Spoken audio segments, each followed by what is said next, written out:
అపోస్తుల ప్రవక్తల పునాది యొక్క పర్ఫెక్షన్లో ప్రతి బోధకుడు సెట్ అవ్వడు. నేను మళ్ళీ చెప్తున్నాను, ప్రపంచవ్యాప్తంగా ఉన్న బోధకులు కానీ వారి మినిస్ట్రీస్ కానీ అపోస్తుల ప్రవక్తల యొక్క బోధలో 100% ఫిట్ అవ్వరు. ఎందుకు సెట్ అవ్వడో ప్రత్యక్షత చెబుతున్నాను వినండి.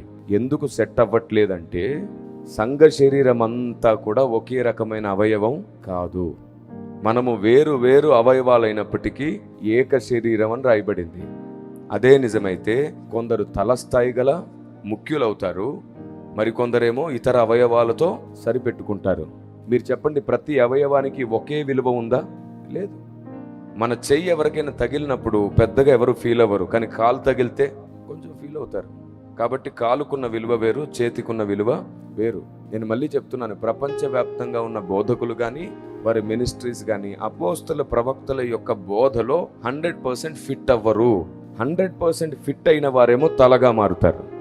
90% ఫిట్ అయితే వారు చేతులుగా మారవచ్చు. 80% సెట్ అయితే వారు ఇంకొక అవయవంగా, ఇలా ఏదో ఒక అవయవంగా ఒక అంతస్తు అయితే దిగి వారు ఉండబోతున్నారు. ఎందుకంటే వారు అపోస్తుల ప్రవక్తల యొక్క బోధలో 100% సెట్ అవ్వాలని వారు ప్రయాస పడకపోవచ్చు, చెప్పిన వారు వినకపోవచ్చు. ఒకవేళ సత్యమే అయినా సరే చెప్పేవాడి విధానాన్ని బట్టి వాడిని ద్వేషించి వాడు చెప్పిన సత్యమును కూడా ద్వేషించే అవకాశం ఉండొచ్చు. ఈ కారణాల చేత అపోస్తలు ప్రవక్తలు వేసిన పునాది మీద అందరూ 100% నిలబడట్లేదు. కొందరునేమో అపవాది మోసం చేస్తే కొందరు తమను తామే మోసం చేసుకుంటున్నారు, మరికొందరేమో ఒకరినొకరు మోసం చేసుకొని బ్రతికేస్తున్నారు. దేవుని ప్రజ, ఈ ప్రత్యక్షతను ఎప్పుడు మర్చిపోకు. నీకు ఈ మనస్సు ఉంటే ఒకరిని దూషించాలనే ఆలోచన కంటే నేర్పించాలనే భారం పెరుగుతుంది. అయ్యో ఎక్కడో అపార్థం చేసుకున్నారేమో, లేదా అర్థం చేసుకోవట్లేదేమో, ప్రేమగా అర్థమయ్యేటట్లు చెబుదామంటే ఈ రోజు కాకైనా రేపైనా అర్థం చేసుకుంటారు. కానీ ఈరోజే ఆవేశంతో, ద్వేషంతో, కోపంతో మాట్లాడితే మీరు చెప్పండి. ఒక ఆత్మీయుడు ఉన్నాడు. చిన్న ఎగ్జాంపుల్ మీ ముందు పెడుతున్నాను. ఒక ఆత్మీయుడు ఉన్నాడు. ఆయన ఉపవాస ప్రార్థనలే చేస్తాడు, 100 మంది కొరకు మొరపెడతాడు. అంత మాత్రమే కాకుండా ఎందరో సేవకులకు సహాయపడతాడు, సువార్త చేస్తాడు, సంఘాన్ని కన్నీళ్లతో కడుతూ ఉంటాడు. అంత మాత్రమే కాకుండా ఎందరికో స్వస్థత ప్రార్థనలు చేస్తూ ఉంటాడు. ఎందరో చనిపోదాం అనుకున్న వ్యక్తులని బ్రతికించి ఓదార్చాడు. ఇప్పుడు చెప్పండి, ఇదంతా దేవునికి నచ్చిన పరిచర్యనా కాదా? నచ్చిందే కదండి. కాకపోతే సిద్ధాంత విషయంలో కొన్ని పొరపాట్లు ఉండొచ్చు, బోధ విషయంలో కొన్ని తప్పులు ఉన్నాయి. ఇప్పుడు ఏం చేద్దాం? అతన్ని భ్రష్టుడా, నీ వల్ల సంఘం చెడిపోతుంది అందామా? నువ్వు సంఘానికి క్రైస్తవ్యానికి పట్టిన చీడ పురుగు అందామా? ఏమంటే కరెక్ట్ అవుతుంది చెప్పండి? తప్పు కదా. మనం ఒక వ్యక్తిని మహాప్రార్థన యోధులుగా చేయాలని ఎంత కష్టపడతాం, కానీ ఆయన అయ్యాడు. రెండవది, అనేకుల కొరకు ఉపవసించి ప్రార్థన చేసేవారిని తయారు చేయాలని మనం ఎంత కష్టపడతాం, కానీ మన వల్ల కాలేదు. కానీ అక్కడ ఒకడు తయారయ్యాడు. అనేక సేవకులకు సహాయపడే వారిని తయారు చేయాలనుకుంటాం, మన వల్ల కాలేదు, కానీ ఒకడు తయారయ్యాడు. ఇలా ఒకడు ఆత్మీయ అంతస్తులో ఎంతో గొప్పగా ఎదిగిన తర్వాత బోధ విషయంలో ఎక్కడో పొరపాటు ఉంటే ఉండవచ్చునేమో, దాన్ని సరి చేసుకోవడానికి ఆత్మదేవుడు అవకాశం ఇస్తాడు. బోధ విషయంలో ఎప్పుడు ఒకరిని అవమానించొద్దు. ఆత్మీయ కొలమానంతో ఒకసారి కొలిచి చూడండి. మనం అనుకున్నట్టుగా మనం విశ్వాసుల్ని, సంఘాన్ని కట్టాలనుకున్నట్టుగానే వారు ఆల్రెడీ కట్టబడి ఉన్నారనేది నిజమైతే మనం ఓపికతో సత్యం బోధిస్తే వారు సంపూర్ణులవుతారు, బలవంతులవుతారు. దేవునికి స్తోత్రం కలుగును గాక. ఇది ఆత్మదేవుడు కోరుకుంటున్నాడు ఈ చివరి దినాల్లో. ఎటు చూసినా సరే విపరీతమైన ధోరణి.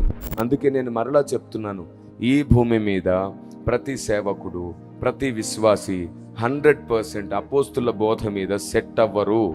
అలా అవ్వకపోవడానికి వారి స్వభావమే కారణం కావచ్చు, వారు పెరిగిన వాతావరణం కారణం కావచ్చు, వారికి సరిగ్గా బోధ అందకపోవడం కారణం కావచ్చు, లేదా వివాదాలలో ఎక్కువగా ఉండి అపార్థాలు పుట్టించే ఆత్మీయులు ఉండొచ్చు వారితో పాటు. దేవుని ప్రజ, 100% క్రైస్తవ్యం అంతా అపోస్తుల బోధలో నిలబడదు. కొందరే నిలబడతారు. ఆ నిలబడిన వారే తల స్థాయిలో ఉంటారు, మిగతా వారు మిగతా అవయవాల స్థానంలో ఉంటారు. అది వారి యోగ్యతను బట్టి ఆధారపడి ఉంటుంది. అందుకే నా ప్రభువు వారి సామర్థ్యత కొద్దీ వారికి తలాంతులు ఇస్తానని అన్నాడు. అలాగే తమ యోగ్యతను బట్టి తాము పొందుకోవలసింది పొందుకుంటారు. పరిశీలించాలి, తెలుసుకోవాలనే భారం మనకుంటే దేవుడే బోధిస్తాడు. నాకు మొరపెట్టుము, నేను నీకు నిగూఢ సంగతులు బోధిస్తానన్నాడు. ఆయన స్వయంగా చెప్పకపోతే తన దాసులను పంపించైనా మనకు అర్థమయ్యేటట్లు చేస్తాడు. కానీ అర్థం చేసుకోవాలనే భారం నీకు లేకపోతే, తెలుసుకోవాలనే భారం నీకు లేకపోతే ఆయన ఎవరిని పంపిస్తాడు? పంపడు. ఈరోజు క్రైస్తవ సమాజం ఏది ఆత్మీయత అనే దాన్ని మర్చిపోయింది.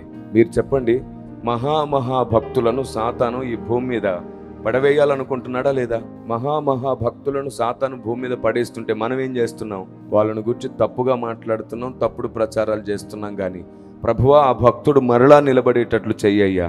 అతడు నిలబడితే నీ రాజ్యంలో ఇంకొన్ని వేల ఆత్మలు చేర్చబడతాయి. అసలు ఈ భారం ఎట్టుపోయిందండి? ఏది ఆత్మీయత? సాతాను పనే భక్తుల్ని పడవేయడం, అవునా కాదా? మాట్లాడండి. ఇదే నోటితో ఎంతమందిని గురించి తప్పుడు కల్పితాలు ప్రచారం చేసి ఉంటాం మనం. ఒక మంచి మాట నోరార పలికితే దోషం పోతుందేమో. పలుకుదామా? మీరు చెప్పండి. సాతాను పని భక్తులను పడవేయడం, అవునా కాదా? భక్తులు పడేస్తే మనం ఇంకా తోసేద్దామా, నిలబెడదామా? పౌలు భక్తుడు అన్నాడు, అందరూ కలిసి పడిన వానిని లేపమన్నాడు.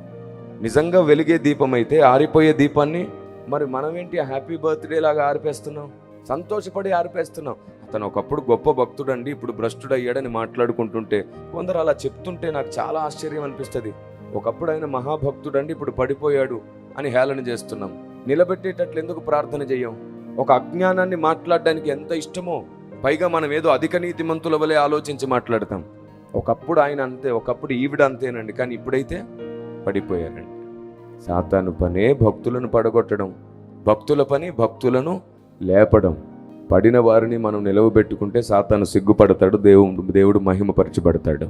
ఎటుపోయింది ఆత్మీయత? ఎటుపోయింది క్రైస్తవ్యం? అనుభవజ్ఞులు భక్తులు ఈరోజు నోరు తెరిచి ఒకరిని గురించి ఒకరు తప్పుగా మాట్లాడేసుకుంటున్నారు. మంచి విశ్వాసులు ఒకరినొకరు తప్పుగా మాట్లాడేసుకుంటున్నారు. ఇంత దౌర్భాగ్యం ఈరోజు ప్రపంచంలో దాపరించింది. మనమేమో ఆత్మీయంగా ఎదిగాము అనుకుంటున్నాం. మీ కుటుంబంలో అన్ని సౌకర్యాలుంటే నువ్వు ఆత్మీయంగా ఎదిగినట్లా? నువ్వు అడిగింది దేవుడు నీకు ఇచ్చేస్తే నువ్వు ఆత్మీయంగా ఎదిగినట్లా? సాతాను అడిగితే కూడా ఇస్తున్నాడు, మరి దేవుడు వాడు ఆత్మీయుడా? యోబు గురించి పర్మిషన్ అడిగితే ఇచ్చాడు, దావీదు విషయంలో పర్మిషన్ అడిగితే ఇచ్చాడు. భక్తుల విషయంలో వాడు ఎన్ని అడిగినా సరే అని దేవుడు ఇచ్చేస్తుంటే వాడు భక్తుడా? దేవుడు అడిగింది నీకు ఇచ్చినంత మాత్రాన నువ్వు ఆత్మీయురాలివి, ఆత్మీయుడు అయిపోయావా? అది ఆత్మీయ ప్రారంభం మాత్రమే.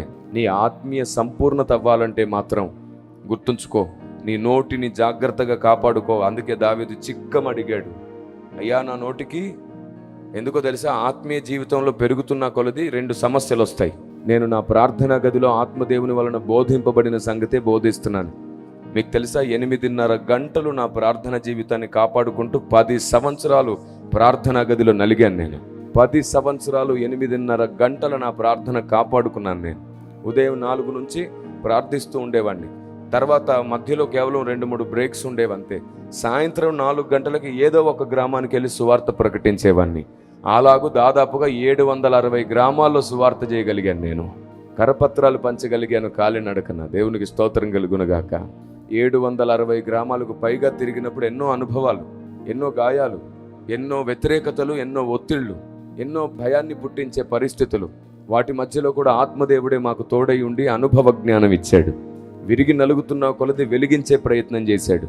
మీకు తెలుసా, ఆ తర్వాత 10 సంవత్సరాలు అలా నలిగిన తర్వాతే దేవుడు నన్ను తీసుకెళ్లి దేశ విదేశాల్లో వాడుకోవడం ప్రారంభించాడు. దేవుని ఆలోచన ప్రజల హృదయాల్లో పెట్టడం ప్రారంభించాడు. నా ప్రార్థనా గది అనుభవంలో ఏ అనుభవాలైతే నా నోట నా మనసులో ఉన్నాయో వాటినే నేను మాట్లాడుతున్నాను. మీకు తెలుసా, ఆత్మీయ జీవితం ఎదిగినప్పుడు 2 రకాల సమస్యలు మన ఆత్మీయ జీవితానికి వస్తాయి. ఒకటి, ఓవర్ కాన్ఫిడెన్స్ వచ్చేస్తుంది. వదరుబోతుతనం, తొందరగా మాట్లాడేస్తాం, కోపంగా మాట్లాడిస్తాం, ఆవేశంగా మాట్లాడతాం. ఇది సహజంగా వచ్చేస్తుంది. ఆత్మీయ జీవితం ఎదుగుతున్న కొలది మన శరీరం మనల్ని డామినేట్ చేయడానికి సాతాను చేత ప్రేరేపించబడుతుంది. అందుకే నరుని కోపం దేవుని నీతిని నెరవేర్చదు అని రాయబడింది. సో మొట్టమొదటిది ఆవేశం పెరుగుతుంది. అందుకే చూడండి, చాలా మంది భక్తులు కఠినంగా మాట్లాడడం మనం చూస్తుంటారు. అరే అక్కడ నుంచి ఇట్రా, ఇక్కడ నుంచి అటెళ్ళు అని కోపంగా అనేస్తూ ఉంటారు. వాళ్ళు తొందరపడుతూ ఉంటారు. మన దృష్టికి ఏమో భక్తుడు అంటే praise the Lord brother, praise the Lord sister అని వినయంగా స్మూత్గా ఉంటేనే భక్తుడు అనే భ్రమలో మనం ఉంటాం. ఏలియా దగ్గరికి వెళ్ళి చూడొకసారి, బాప్తిస్మం ఇచ్చి యోహాన్ దగ్గరికి వెళ్ళి చూడొకసారి, కఠినత్వమే కనబడుతుంది. భక్తి పెరిగినప్పుడు అనుకున్నది జరగకపోతే, దేవుడు అప్పగించింది నెరవేరకపోతే భక్తులకు కొన్నిసార్లు కోపం వస్తుంది, ఆవేశం వస్తుంది. దాన్ని సహించడానికి నమ్మకమైన విశ్వాసులు, నమ్మకమైన శిష్యులు కావాలి. నమ్మకమైన విశ్వాసులు, శిష్యులు కావాలి. మీకు తెలుసా, పౌలుకు ఒక ముళ్ళు అనుమతించబడిందే. పౌలుకు ముళ్ళు అనుమతించబడింది. అంత మాత్రమే కాకుండా అది తృణీకరించడానికి కారణమయ్యే ముళ్ళంట. అది పాపము కాదు. పౌలులో ఉన్న ముళ్ళు కోపము, ఆవేశము. అవును, పౌలులో ఉన్న ముళ్ళు కోపము. అందుకే అంటాడు, మీరు నన్ను నిరాకరింపలేదు, తృణీకరింపనైనను లేదు, క్రీస్తు యేసు వలెను దేవదూత వలెను చూశారు. పౌలుకు విపరీతమైన కోపం వచ్చేది. కొన్నిసార్లు అంటాడు, కొరడా పట్టుకొని రమ్మంటారా అంటాడు. నేను వచ్చానంటే మర్యాదగా ఉండదు అంటాడు. పౌలుకు అప్పటికప్పుడు విపరీతమైన ఆవేశం, కోపం వచ్చేది. ఆత్మీయ జీవితం పెరిగినప్పుడు, ఆత్మీయ జీవితం పెరుగుతున్న కొద్దీ ఈ ఆవేశం అనేది, అంటే ఫ్రస్ట్రేషన్ అనేది సహజంగానే కలిగే పరిస్థితులు చుట్టూ ఏర్పడతాయి. ఎందుకో తెలుసా? మీరు మీ ఇంట్లో నలుగురిని తట్టుకోలేరు, మీరు మీ ఇంట్లో నలుగురు పిల్లల్ని తట్టుకోలేక కోపం వస్తుంది, అవునా కాదా? మరి ఒక సేవకుడు 400 మందిని తట్టుకుంటున్నాడంటే ఫ్రస్ట్రేషన్ రాదేటండి?